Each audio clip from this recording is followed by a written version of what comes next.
Beshear announces candidacy for Kentucky governor. Kentucky Attorney General Andy Beshear, left, answers questions from after announcing his campaign for governor on Monday, July 9, 2018, in Louisville, Kentucky. Beshear says he will seek the Democratic nomination for governor in 2019. His running mate Jacqueline Coleman, an assistant principal at Nelson County High School and former basketball coach, listens it right. AP photo, Adam Beam, Louisville, Kentucky. AP, Kentucky's Republican governor and Democratic attorney general have disagreed so often that a judge has had to settle their disputes at least 8 times in just 2.5 years. Now, voters could finally get a chance to settle the feud next year. Andy Beshear announced Monday he will seek the Democratic nomination for governor in 2019. He is the first candidate to formally enter the race, as Republican Gov. Matt Bevin has not said whether he will seek re-election. Public education figures to be a key issue in the campaign. Bevin and the Republican-controlled legislature enacted a new law that made changes to the state's pension system for teachers and other state workers. The changes prompted thousands of teachers to protest at the Capitol, closing dozens of school districts. Now, at least 34 current and former teachers, 2/3 of them Democrats, are running for seats in the state legislature this year. Beshear is trying to tap into that momentum with his choice of running mate, Jacqueline Coleman, a former teacher and basketball coach who is an assistant principal at a rural high school. "We'll continue to fight for our teachers. They will be respected, the state will keep its promises to them, and they will have a seat at the table," Beshear said. Teachers, organized by the Kentucky Teachers Association, have fought hard against Governor Bevin. During their protests at the Capitol, Bevin told reporters they forced single parents to leave children home alone, guaranteeing at least one of them was sexually assaulted. Bevin later apologized for his comments, but teachers were infuriated.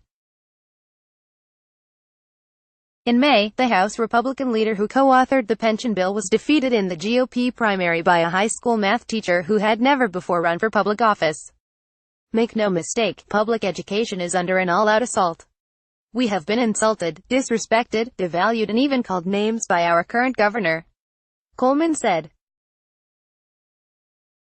"In the next few election cycles, we have the opportunity to change the face of politics in Frankfort." Beshear promised Monday to impose term limits on state lawmakers, called for a referendum on medical marijuana and pledged to expand gambling in Kentucky and use the extra money to fund the state's struggling public pension systems. He also pledged to institute a stronger ethics code and pledged to continue releasing his tax returns publicly.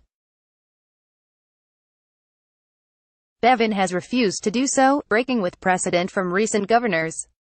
But Bevin and his Republican allies have portrayed Beshear as corrupt. Monday, Bevin tweeted a link to a story about Tim Longmire, a former high-ranking state official who worked for Beshear and his father and is now serving a federal prison sentence for taking bribes and kickbacks.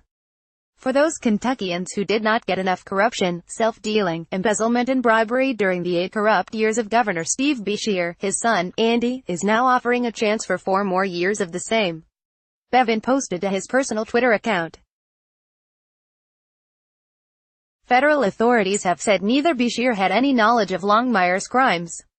Beshear appointed a special prosecutor who secured state charges against Longmire.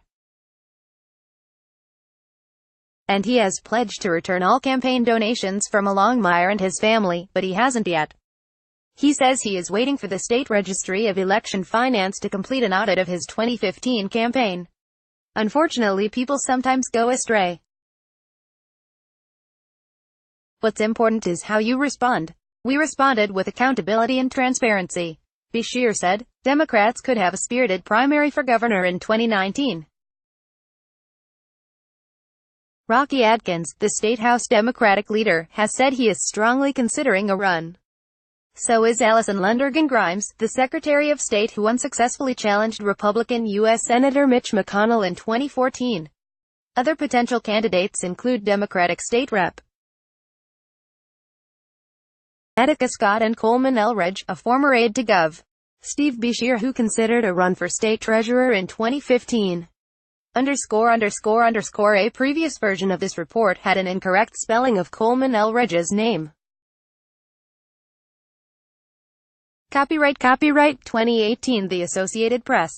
All rights reserved. This material may not be published, broadcast, written or redistributed.